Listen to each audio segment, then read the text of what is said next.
We live in a closed system with finite resources, with a finite ability to withstand a certain population count, and the people at the top think that they need to own all things, all capital, all resources, all access to power, and that everyone else only exists to give them more access to wealth and power.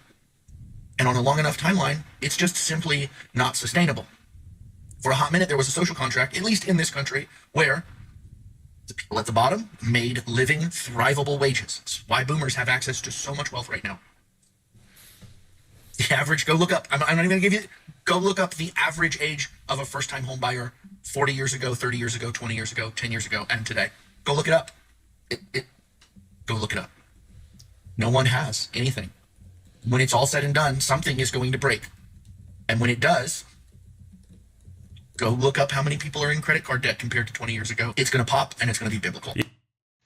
All right, Shalom. I want to give all praises, honor, and glory to Yahweh, by Hashem Yahushua, by Hashem Rakah, Radash, that belongs to apostles of JMS, and sincere Shalom to those out here pushing this truth and sincerity. So, it's here it is. I'm seeing probably more and more people talk about how, of course, the main topic has always been about prices. That's been the biggest thing, but everything else that's coming up with it is affecting them. So it's funny because they're talking about something we've been talking about years prior before the problem with prices, including all the diseases and stuff that might be coming with it. And here it is. You're talking about buying houses, people being credit card debt, prices being high, and a whole list of other things that go on with it. Now, to go further with it, as a lot of people don't understand, is when it comes to a lot of stuff that goes on when it comes to prices, you got to look about what is the main cause of it. Of course, you can always say it's the people in charge, which would be correct. Now, but the big decision has to be made of where does this money and resource go to, and in a lot of places, I'm gonna say this one in particular, America has to put a lot of their resources and money into the military because of war.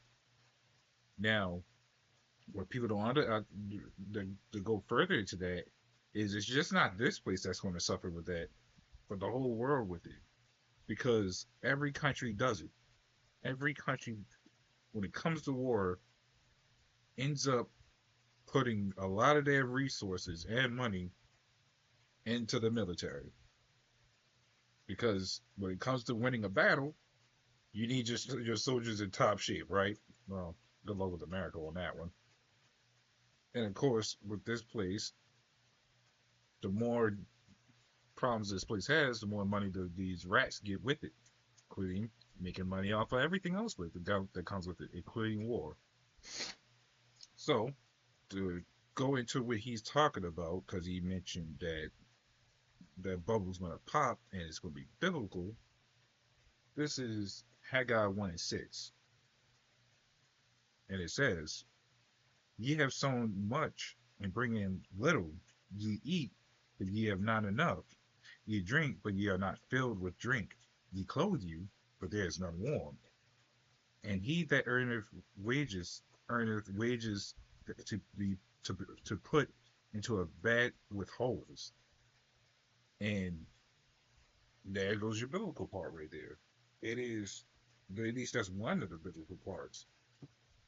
This is the outcome of what people get when they place their soul, pride, and heart and soul into this place. Understandable, because a lot of us was probably like that before we came out of the truth. I mean, before we came into the truth, Salaki. So, this ain't hard to believe that they a lot of people found something they want to believe in and they want to go wholehearted with it, just like Rome, Egypt, and so on, and other captivities. But at the same time, leading your faith into heathens and your enemy has never ended well with us, and this is the repercussions of it. Now, actually, he did mention the what is the average age of a first time home buyer. So let me see here, pull that up on my phone. So because you mentioned going back 10, 20, 30 years ago, right? So I put in what is the average age of a first time home buyer in 2010, right? It says in the US 2010, the approximate age of a home buyer is usually 30 to 32. Now, let's say we go back to, let's say 2001, put in a random number. Okay, so 2000, it was 31 to 32. Now let's go back to 1980. The age then was 29, your late 20s, right? So in 1980 it was the age of 29. So not too much of a big jump. Only a couple years difference, right? From 1980 to 2010. Well, let's see what it is in 2020. Ew. Okay, we went up even more years. We went up to 35. In 2020, you had to be 35 for that as the average. And this year, it is 40. So everything's becoming much more harder for everybody to. And that's mind you, that's just for owning a home. Is the average year 40? Now that's not to say some people that's doing more, well off, because you got people in this society, like especially us, some of us that are actually doing very well in this society and actually, able to provide for themselves even at a younger age, and they're still able to do what they want to do, get the house they wanted to get. But as an average, that's rare at that point. The average is now 40, which means it is a whole lot of a bigger problem now. So going back to the part when you say the bubble's gonna pop, it will. And what happens when the bubble pops and everything? Well, I was just about to say the answer, but I'm gonna say it anyways. Everything goes to hell because that bubble is not just the money, but the debt clock itself. That's when you start talking about when all the money is no good at that point. Bank account shut. Nobody has anything. Nobody can draw money from the ATM. Or simple fact is the dollar is completely worthless. You can't buy anything with it. That's when all the robbing and looting is going to start happening. And there's nothing these people can really do about it. Because that's exactly what's going to happen as time goes on. What used to be 50 cents of candy back in 1980 or 1970 is what, almost $3 now? So that's a massive jump of anything. A massive jump. Almost $3. Bread $5 now. So this is Isaiah 9 and 19. It says, through the wrath of the Lord of hosts is the land darkened, and the people shall be as the fuel of the fire. No man shall spare his brother. Right? And that's with a lot of these people out here. When all this stuff, when it all boils down to what you gotta do, everybody gonna start switching to survival mode, breaking the houses and all sorts of other stuff. They don't care if you was the best neighbor or even your own family member. They won't care. But let's continue. It says, and he shall snatch on the right hand and be hungry, and he shall eat on the left, and they shall not be satisfied. They shall eat every man the flesh of his own arm. So even when you go into that, it's also from the right hand, it's talking about trying to seek answers from us, but they ain't gonna find it because by the time all this happens, we'll be out of there. We ain't gonna be on the corners, prop side anymore. because that goes into the family of the word, right? And on the left, he says, and he shall eat on the left hand, and they shall not be satisfied, because all the struggles they got to go through just to either try to achieve the meal they've been trying to get. Because the luxury life of being able to pick and choose what we want to eat is not going to be there no more.